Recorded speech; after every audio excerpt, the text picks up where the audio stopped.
C'est vrai qu'on ne peut pas changer les gens, on peut juste les inspirer et puis Ouais. eux, ils doivent changer par eux-mêmes. Bah voilà, le travail, sinon t'engages un assistant, il fait le travail à ta place, tu vois. Et c'est ça aussi que je trouve cool, si tu veux, tu sais, par exemple, dans le fait de s'améliorer soi-même, c'est que personne ne peut faire le travail à ta place, tu vois. Et ça, c'est inspirant.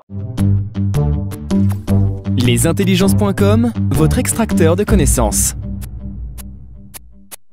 Alors, j'ai créé un site qui s'appelle organisologie.com sur lequel, en fait, j'aide des personnes ambitieuses à être plus productives et sereines dans un quotidien, on va dire, imprévisible, chaotique, comme on a pu s'en rendre compte en 2020.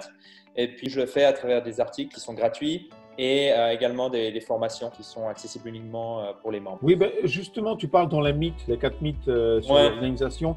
Je peux terminer mon travail, l'organisation tue la créativité, les to-do list me rend efficace. Ouais. Le temps se gère. Pourquoi ce sont les mythes? On va peut-être commencer par la to-do list. Si tu veux, il y a beaucoup de personnes qui, quand elles veulent s'organiser, vont commencer à jeter des idées ou des choses à faire sur une liste, tu vois. Et cette liste, elle peut être sur format papier, sur une application. Certaines personnes ont même 2 listes. Et le problème avec ça, c'est que finalement, ces éléments qui sont sur cette liste sont dissociés de cette notion de temps. C'est-à-dire à quel moment je vais faire cette tâche. Finalement, c'est aussi ça l'organisation, c'est que si on veut une organisation qui soit effective, donc efficace et efficiente, il faut finalement se connaître. Et c'est pour ça que pour moi, le mythe de la to-do list, c'est pas une to-do list qui fera de vous quelqu'un d'organisé, mais c'est vraiment se connaître et mettre ses tâches dans son agenda et finalement faire correspondre les tâches avec son rythme. Le deuxième point que je vois souvent, c'est que les gens perçoivent l'organisation comme un obstacle à la créativité. Surtout le plus important,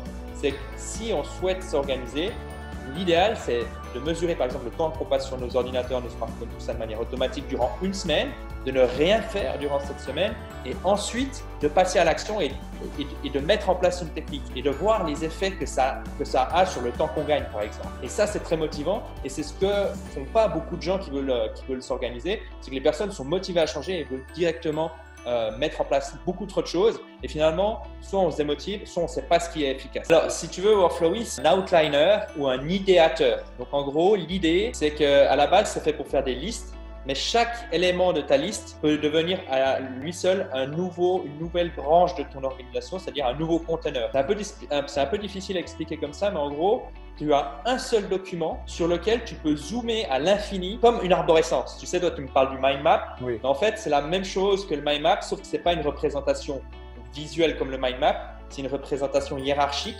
Et en fait, tu peux ouvrir, fermer des points. Et ensuite, ça, c'est la première force. La deuxième force, c'est que c'est très rapide. Et ensuite, tu peux commencer à t'organiser avec des liens et avec des mots-clés. Par rapport à la sieste, pour moi, c'est intéressant parce que ce qui se passe quand tu te réveilles, c'est que tu as de l'énergie. Ensuite, cette énergie, elle va chuter. Plus ton énergie chute, plus il est difficile de prendre de bonnes décisions, plus il est difficile de résister aux tentations, etc., etc. Et donc, c'est aussi pour cette raison que le soir, souvent, tu sais, après une journée de travail, tu rentres à la maison, tu t'étais dit le matin en partant, ok, ce soir, je bosse sur mes cours, je bosse sur mon livre, je bosse sur mon projet. Le soir, tu arrives, tu es lessivé, tu manges une pizza devant Netflix. Ok, on est tous pareils. Et en fait, la sieste, elle te permet de augmenter ton énergie un petit peu au milieu de la journée. Donc, en général, si tu te lèves à 7 heures, tu vas avoir un petit coup de fatigue entre 13h et 14h, 12h30 et 14h, 14h30. Et à ce moment-là, il est intéressant de faire une sieste qui dure maximum 20-25 minutes. Inscrivez-vous maintenant pour profiter de 4 jours offerts à notre plateforme.